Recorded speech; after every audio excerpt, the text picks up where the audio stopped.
I'd invite you to open up your Bibles to Leviticus chapter 11, verses 24 through 47, 24 to 47. If you see it up on the screen, you're going to get the wrong passage this morning. But it is Leviticus 11:24 is where we are starting. So after verse 23, which is what the screen says there. Verse 24.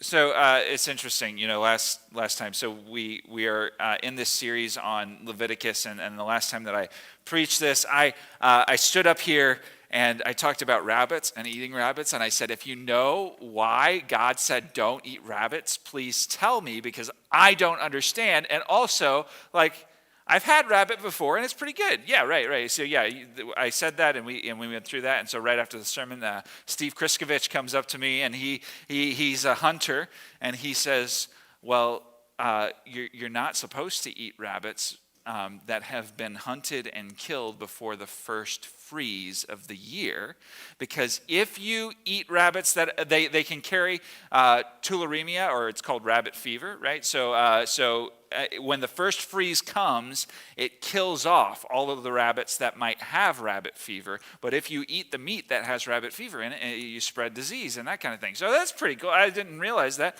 And then as I was doing more research this week, it just so happened that I figured some interesting things out in general about animals that have paws, right? But in particular rabbits.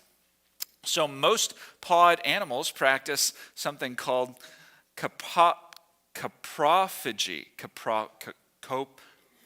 You got it. Okay, good. Which is the consuming of one's own feces, right? So yeah, it's just love to fill you in on that this morning, right? So again, we see God's remarkable wisdom in these laws that he made for his people. So we're continuing this series called Invasive God. We're in this section of Leviticus known as the purity laws.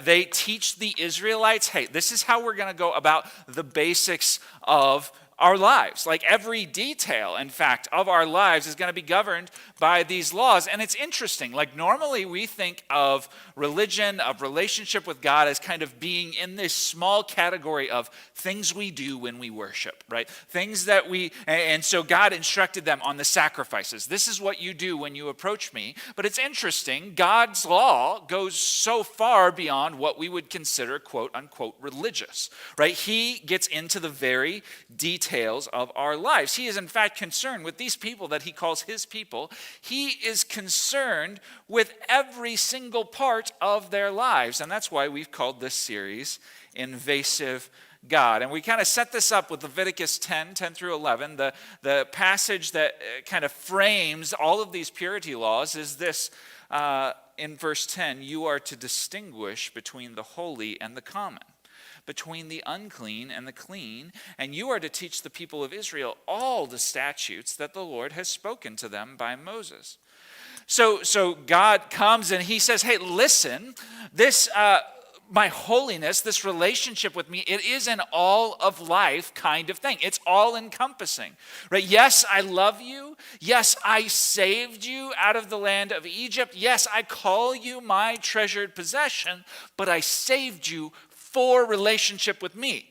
And you need to know that relationship with me is invasive. I do care about the details of your life. And so we started looking at this 3 weeks ago. We looked at the food laws, and then we took a couple of weeks off. And now we're back to it, but we're looking today at laws about dead things. Laws about dead things. So, Leviticus 11:24. It says, and by these you shall become unclean. So first of all, we kind of need to deal with this reality of cleanliness and uncleanliness. Cleanliness laws, they do two things, two primary things. The first thing that they do is that they physically protect the community from the spread of disease, right? So all of these cleanliness laws about, when you are unclean, there are certain places that you go, there are certain people you can't interact with until you have a status of clean, right? And that the whole purpose of that is to keep the community clean in order to not spread disease and that kind of stuff. But the second thing that they do is they teach. They train about spiritual principles that God values. These cleanliness laws help train the people in what God values. They train you for a relationship with God. We talked about this with the sacrifices. As we looked at the sacrifices in Leviticus, we said, these people go through these sacrifices again and again and again so that they understand and learn to grasp ideas about who God is, so that they understand what it's like to have relationship with God. Right? And so these cleanliness laws, they do the same thing. They train you to value what God values as an Israelite. And it just so happens that these physical realities of protection from disease happen to overlap with the spiritual principles that God is trying to teach. So for an Israelite, being clean was about learning to value what God values. That's what it was about. So second thing to take note of here is that it was not sinful to be unclean. Right? It was not sinful to be unclean. It wasn't against the law to be unclean. But if you were unclean, then that kind of set a whole bunch of triggers for laws that you now had to follow because you are unclean. Right? So you, number one, had to follow laws for how do I become clean now that I am unclean. But also what this meant for you, especially if you were unclean, is that you could not go to the temple to make sacrifices, or you could not go to the sanctuary where God was to make sacrifices. You could not approach God and kind of interact with him in relationship, have the priests make sacrifices for you. In order to do that, you had to become clean, right? That's what you had to do. So some distinctions here, just so that we know. So to eat something that God calls unclean, so it's not to touch something that God calls unclean, but to eat something that God calls unclean is sin, because God says, don't do that. Right? So he says that's disobedience. If you do that, that's sin. But to touch something that is unclean is not sin, but it does make you unclean. Right? So now you adopt this new status. So it is not sinful to simply be unclean, but it is sinful to approach a holy God at his sanctuary while you are unclean. And that's why these distinctions are being set up. So remember, God's concern primarily is the holiness of his people. Right? That's what he's trying to accomplish. And it's worth us just taking note of the reality that holiness, with the cleanliness laws in this case, but even in our case, holiness is something way beyond simply not sinful. Holiness is much bigger than being not sinful. Right? To be holy is to adopt God's values in every part of life. Right? You can choose not to sin and still not value what God values, right? That is a reality that can be true. And so at the very least, for them to be considered holy enough to approach God, three things had to be true. Number one, you had to be concerned with obedience, right? That was at the very least important. Number two, you had to deal justly with sin. Right? Recognizing, okay, I have a sin problem. I'm going to make a sacrifice. I need to make atonement. We need to make things right between me and God. That's the second thing that had to be true. But then the third thing that had to be true is that you had to be clean in order to have holiness be a thing that describes you, or at least enables you to enter into relationship with a holy God. So get this. You are not guilty for being unclean. Right? You don't have to make a sacrifice if you become unclean. But your uncleanness does create a barrier in your relationship with God. Right? If you're an Israelite and you're in this time, your uncleanness, you have a hard time relating to God now because you're unclean. Even though you may not have sinned, you still cannot approach him and have relationship with him. So just to clarify this and make sure that we understand it, under the old covenant, what this means is that if you cared about relationship with God, you would care about cleanliness. Right? So as you hear me up here saying, well, it wasn't sinful to be unclean, most Israelites who cared about relationship with God would have been concerned with being clean. Right? They would have paid very close attention to those things which are called clean and unclean. They would have paid very close attention to anything that might cause them to enter into the status of unclean so that they could know what is required in order to become clean again and have relationship with God. So it's worth saying that the same is true for us today, at least in principle. Because while we are not now subjected to cleanliness laws, because it's the blood of Jesus that makes us clean, right? That's what accomplishes our cleansing once and for all. But relationship with God is still way more for us than simply not sinning, right? It's way more than that. Like, we care about personal holiness through a willing obedience, right? We care about knowing Christ more and more intimately. We care about reflecting his character through every single part of our lives.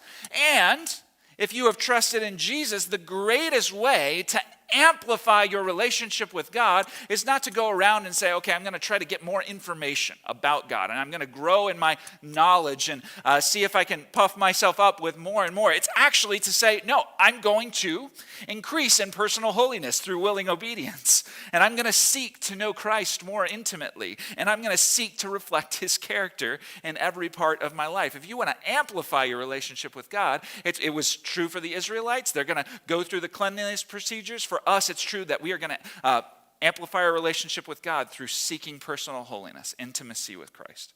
Okay. So, that was cleanliness. Now we get into what the cleanliness is concerned with. So it says in verse 24, by these you shall become unclean. Whoever touches their carcass, or carries, and then in verse 25 it goes on and talks about carrying any part of their carcass. Verse 26, every animal that parts the hoof but is not cloven-footed or does not chew the cud is unclean to you. Everyone who touches them shall be unclean. So these commands are hearkening us back to our unclean animals that we addressed in the food laws, but they're causing us to pay attention to something specific about them. If they die, and we touch their carcass, we now have a problem, right? Our holiness is now hindered if we draw close to the dead carcasses of these unclean animals. Our relationship with God now has a barrier in it, and we now need to become clean before we can relate to God. Verse 27, it goes on. And all that walk on their paws among the animals that go on all fours are unclean to you. Whoever touches their carcass shall be unclean until the evening. And he who carries their carcass shall wash his clothes and be unclean until the evening. They are unclean to you. This continues to remind us of, yes, the unclean animals that they could not eat, but it's telling us contact with their dead bodies also makes you unclean. So notice that God offers two remedies to the problem, right? The first remedy that he offers is he says, hey, you can wash. You wash your clothes. And the second remedy to the problem is time, right? You let a period of time pass. You wait until evening, right? So we just need to address our impulse, because whenever we're walking through this, especially in the book of Leviticus, our impulse is to ask why, right? To have God explain himself. And we talked about how, we should just do it because God said to do it. And I understand that, but I like that question. I like asking why here, because on every level, the answer to that question reveals this: that God commands these things because he loves us. When we ask why here, it reveals that God commands these things because he loves us, right? God told what is clean and unclean to Israel because he loved them. God places boundaries around spiritually and physically unsafe things because he loves you. God warns of the danger of sin because he loves you. God teaches you to value what he values because he loves you. Like, what parent, and go with me on this, like what parent says, oh, my child, we'll let you find your own way. We'll let the world place their ideas upon you, and we'll let you kind of just carry out what the world says. I want to tell you that no matter your opinion of people you might call in the world, most parents do not frame their raising of their children like that. right? Most, even those we would consider worldly, still recognize that there is some kind of problem out there. And so in here, in this family, we're going to reinforce certain things to make sure that we don't let what's out there get in you, right? We're going to train you to value what we value because we love you. Right? And it's the same is true for God, right? God is forming his people to value what he values because he wants them to look like him, right? He wants them to reflect him to the people around them. So you may not understand why God commands it, right? But he is so good and so trustworthy that you can know if he commanded it, it's because he loves you. So we live on a side of history that gives us access to, well, history and science, right? We have scientific advances, and the reality of history and scientific advances gives us some information, actually reveal to us the incredible wisdom and protection of the love of God by providing these laws for his people. Because do you know what happens to people who touch dead things all the time? They spread disease. Right? They spread disease within their community. So in verse 29, it goes on. It says, these are unclean to you.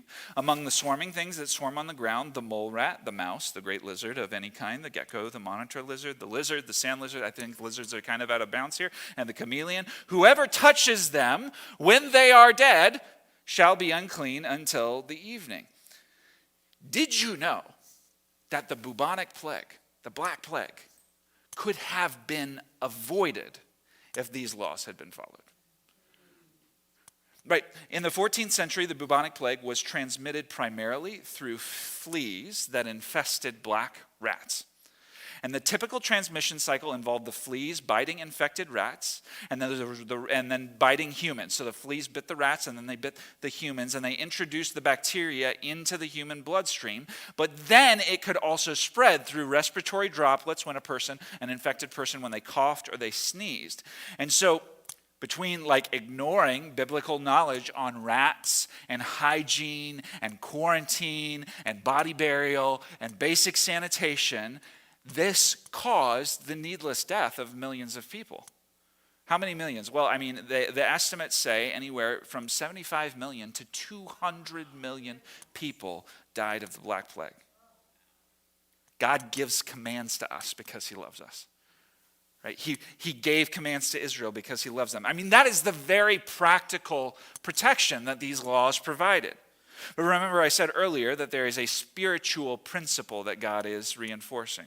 Right? In this physical reality, he is teaching them to value what he values. He's shaping the way that they interact with the world. And so let me tell you about pagan religions of that day. The pagan religions of that day, and actually pagan religions in general, do this, right? But pagan religions often found ways to celebrate and enshrine death. They lifted it up highly. Right, let me give you 3 examples. First, I want to tell you about ancient Near Eastern divination. Divination is like how do you tell the future, right? How do you figure out what's going to happen? And so in ancient Near Eastern divination, what they would do is they would take an animal, and all of this practice was built on the animal's dead body. They would cut the animal down the middle, and forgive me, I'm just going to be a little gross for a minute. The guts of the animal would fall out of it, and the job of the diviner was to get down on the ground very close to the dead animal and very close to the animal's, and then and examine the details of how the guts of that animal fell out on the ground. And by examining those details, the diviner was able to say, oh, well, this is going to happen on this day, and this is going to happen on this day. And so the whole system was built around the dead body of this animal. That was how they did fortune telling. I could tell you about the pagan god Molech, right?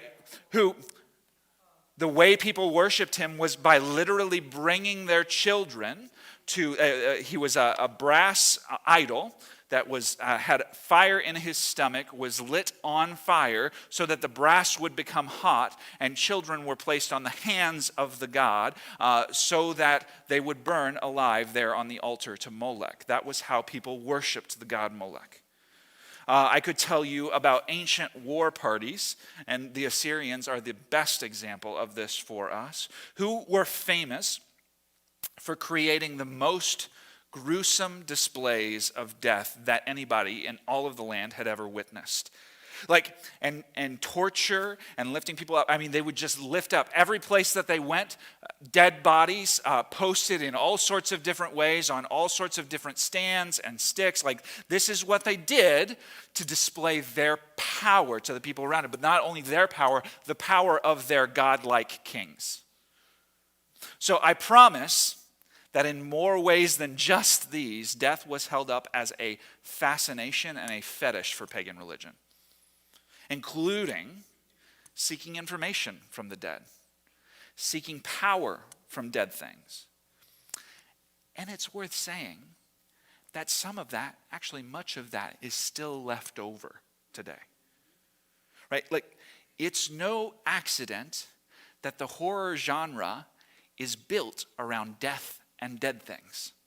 Right? Still today, there is this interest in mediums and in speaking with the dead and in getting in touch with our ancestors. Still today, around the world, there are religions that seek to derive power from death. This week, I talked to a guy who runs a program in Uganda, an orphanage in Uganda, and he was telling me about how the witch doctors that set themselves up in Uganda, what they literally do is they sacrifice children in order to gain power for themselves, spiritual power for themselves as witch doctors. This happens today in Uganda. These are the practices that are carried out. But God says, my people will be different. Right? Death does not give you power.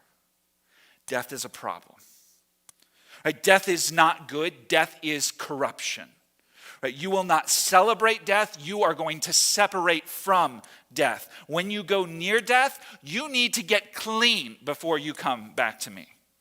He was training them to see and experience this reality. Our nearness to death hinders our ability to relate to God. It does not help us. Death is not a good thing. So, verse 32, it goes on and says this. Anything on which any of them falls, that is, any of these carcasses of these animals, when they are dead, shall be unclean. Anything on which any of them falls shall be unclean. Whether it is an article of wood, or a garment, or a skin, or a sack, any article that is used for any purpose, it must be put into water, and it shall be unclean until the evening, and then it shall be clean. The implication is, yes, if you touch dead things, you're unclean. Yes, if your stuff touches dead things, your stuff becomes unclean.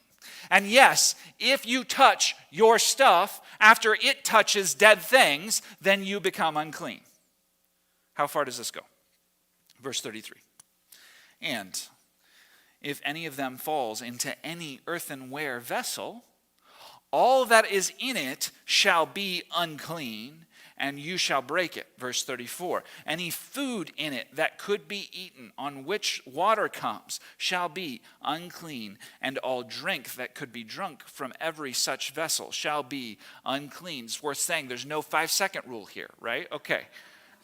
If the unclean thing touches your food, you're not going to be eventually eating your food again. You're going to throw your food out. Your food is now unclean. If you have something in your drink, right, like you're going to throw your drink out because it is sinful to consume unclean things. Verse 35, and everything on which any part of their carcass falls shall be unclean, whether oven or stove, it shall be broken in pieces. They are unclean and shall remain unclean for you.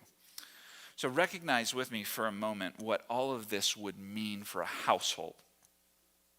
If something dead touches the things that you use to prepare food, you have to break those things that you use to prepare food. You have to get rid of them. You have to throw them away. They become useless to you and anybody who could possibly use them after you, so you're going to break them. It's not like I mean, did you notice the thing about the oven or the stove? It's not like you can just go to Home Depot and buy a new stove in this culture. They have to build a new oven. Right? Building a clay oven is a complicated process. In fact, it takes about 6 weeks to build a clay oven, which means that your whole household gets put on hold for 6 weeks. You cannot accomplish anything in terms of eating and drinking. Like, your normal process gets so incredibly interrupted if dead things fall into your oven or on your oven. So remember that whole thing about God being invasive. Right, being involved in the intricacies of our lives, being involved to the extent that our normal patterns of life might even be interrupted because of what he tells us to do. Here he's telling his people, you need to be so cautious when it comes to death that you put your life on hold when you come into contact with it. Verse 36. Nevertheless, a spring or a cistern holding water, it shall be clean. But whoever touches a carcass in them shall be unclean. So here he clarifies, probably for survival's sake, because they can't just throw out their entire water sources, right? That he says that the sources of water, they remain clean if they come in contact with dead things, but that the removal of the dead thing, which is crucial for protecting that source of water, it will make the person who removes it unclean. Verse 37, and if any part of their carcass falls on any seed or grain that is to be sown, it is clean. But if water is put on the seed or any part of the carcass falls on it, it is unclean. So here kind of what it's saying is that the grain that is used for planting, right, if it's grain that is used for planting, it remains clean if something dead falls on it because it's going to grow a new kind of food. But if it's wet grain or grain that has water fall on it or a carcass fall on it, basically means any grain that you would use to consume or to eat at this point, if it has something dead on it, it becomes unclean. It's pretty comprehensive, right? Okay, so if that weren't enough, verse 39 goes on and says this. If any animal which you may eat dies, whoever touches its carcass shall be unclean until the evening, and whoever eats of its carcass shall wash his clothes and be unclean until the evening, and whoever carries the carcass shall wash his clothes and be unclean until the evening. Notice a couple of things with me here. First of all, clean animals, if you come across their carcass, clean animals are still acceptable for eating, right? So they're less contaminating, these clean animals. They carry less disease, and thus their carcasses create less interruption to life. But notice still, so it's not like all of the boundaries are off. Notice still that when you are dealing with the dead body of even the clean animals, you still become unclean. And you have to go through a process of now becoming clean before you can go and approach God. Okay. So let's take a step back and look at the bigger picture of what is happening here. Death is meant to be seen as detestable by those who love God. It is meant to be seen as detestable by those who love God. Right? In the garden, in creation, God created everything. There was no death there. God created it all good. He created men and women in his image, in his likeness, and all of that. There was kind of this beautiful picture. And he said, though, if you eat of the tree that I'm telling you not to eat of, you will surely die. You will open the door for death to come in. And so human sin opened the door for death to come into God's world. Something that God did not intend to happen, right? Like it wasn't like he was just anxious to create this place where death would rule. Human sin let death in, and God hates death. It's not a source of power. The dead cannot do anything for you. Your dead ancestors cannot rearrange the circumstances of your life. Carrying around parts of dead things will not give you some kind of special protection. Death in God's creation is a devastating problem. right? It brings an end to life and relationships. It brings about mourning. It leaves wives and children without providers. It brings heartbreak. It is a detestable, despicable enemy. Death ruins families. It ends covenants. It devastates loved ones, and it sends countless people to hell. In the wake of death, entire families have to be restructured in terms of how they function. Like roles, assets, relationships, they change hands with every single death. And no family is left the same, no matter how much you prepare for it. So these laws, they were training God's people to pay attention to death so that they might learn to hate death. Right? God here with his people, for what it's worth, he is forming the culture that would eventually influence the rest of the world. Right? The Judeo-Christian ethic has impacted every culture from this point forward. From when Jesus came on the scene forward, it starts to make this massive influence. And God here is shaping this culture in a particular way. And he sums up this entire section where he talks about eating and he talks about dead things. He sums it all up by saying this statement in verse 45. He says this. He says, "For I am the Lord who brought you up out of the land of Egypt to be your God. You shall therefore be holy, for I am holy." Like, we have to know the nature of God. There is no darkness in him. There is no death in him. And what he's telling to his people is every interaction that you have with death, it's going to create a barrier between you and me. Right? Every time you are near it, you are going to need to cleanse yourself from it. It is inappropriate in relationship with me. It is unacceptable in relationship with me. Death is not the way it's supposed to be. And he's making sure that they understand this message. So, church, our main point this morning is this. God's people, we are a people formed to hate death.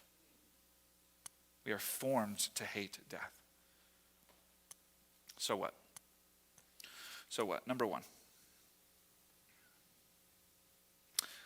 God and his people deal with but despise death. So in Leviticus, we see that not only is death detestable to God, but things that harm or things that sicken or things that kill are also detestable to God. God deals with death, but he hates it. And so we hate death because death separates humanity from one another. Right? It separates humanity from life. It separates humanity from God. In fact, the human senses are designed by God not just to discern death in decay, but to actually be repulsed by it. Right? When we see things that are dead, even talking about that whole divination thing, it did not make anybody in here happy or excited or ready to go eat lunch, right? Like, that's because our senses are repulsed by death. We are, in a very physical kind of bodily way, affected by encountering death. And not only are the human senses designed this way, but the human soul is designed this way. Like, spiritually, when we encounter death, we encounter trauma. Like, it is traumatic to deal with and encounter death. Like, think of people who have to go through war, where death is around them all the time. Or, you could even lessen this to an extreme degree. Just raise your hand. How many people in this room, like when you were a kid, ever watched a horror movie? How many people still, just as clear as day, can see some of those scenes from those horror movies that you saw? Yeah.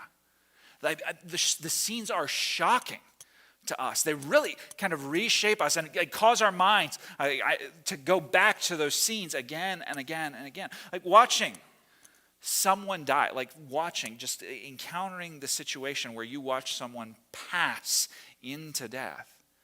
That can stick with a person for years. It can take years to overcome that experience of watching that. Right?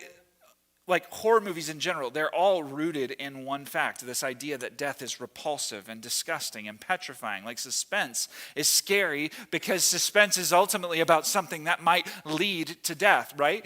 Demons are scary because they represent death and separation from God. They steal and kill and destroy. And so we kind of are looking at all of this and looking what God was even setting up here in Leviticus and saying, like, we should be a people who hate death, right?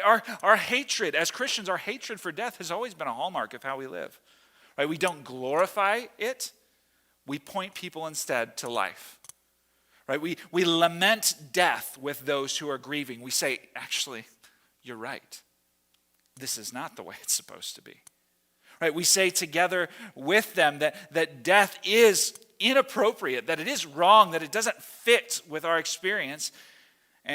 And so the only times when we welcome death, and I mean, it's beautiful that even when there wasn't clarity as to what overcoming death would look like in the Old Testament, that God gives this promise that says, okay, God's doing something really unique here.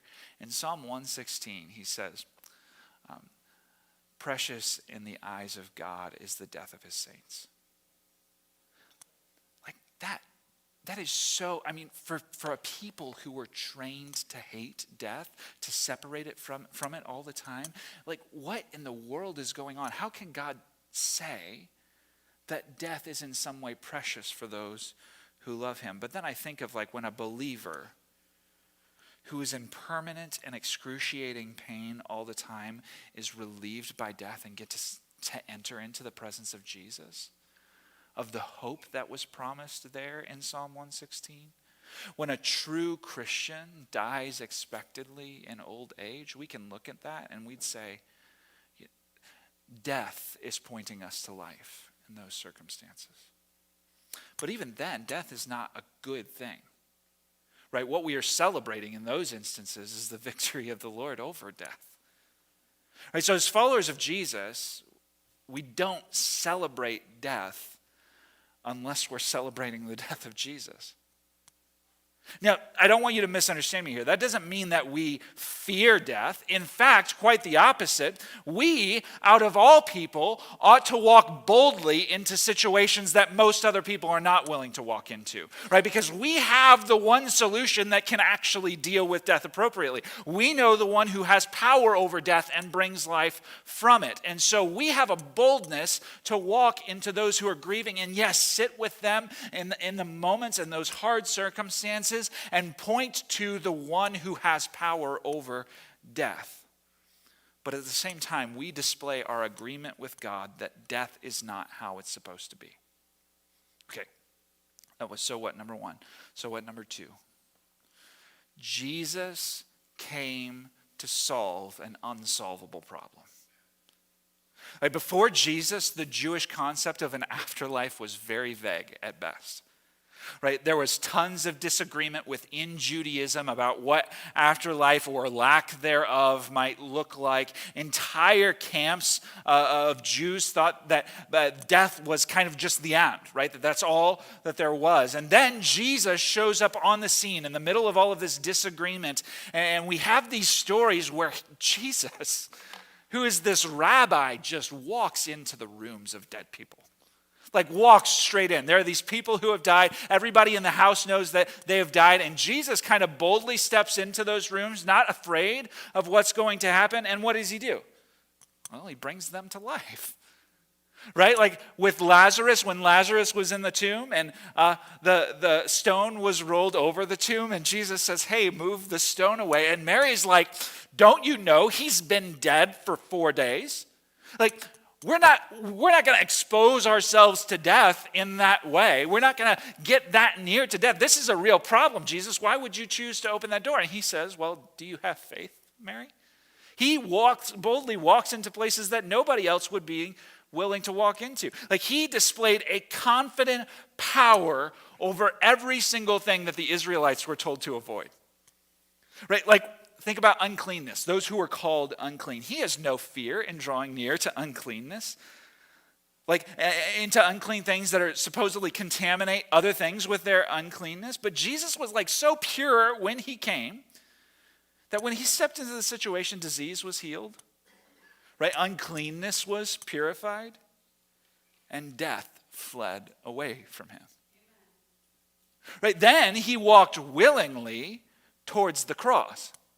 The cross was the Roman Empire's way of putting death on display and saying, look at our power. Challenge us if you dare. And Jesus walked willingly towards the cross out of love for people. He fearlessly walked towards the cross, and he went through death on the cross and came out the other side, destroying death and claiming victory for us. He says, if you want life, trust me. Believe in me. Death will only be conquered through me. So John 14:6, Jesus said to him, I am the way and the truth and the life. This world is plagued with death, but there is a way to life. No one comes to the Father except through me. So I just want to tell you this morning, if you're listening to this, if you don't know and trust Jesus, you need to know that death is a frightening and powerful enemy against you.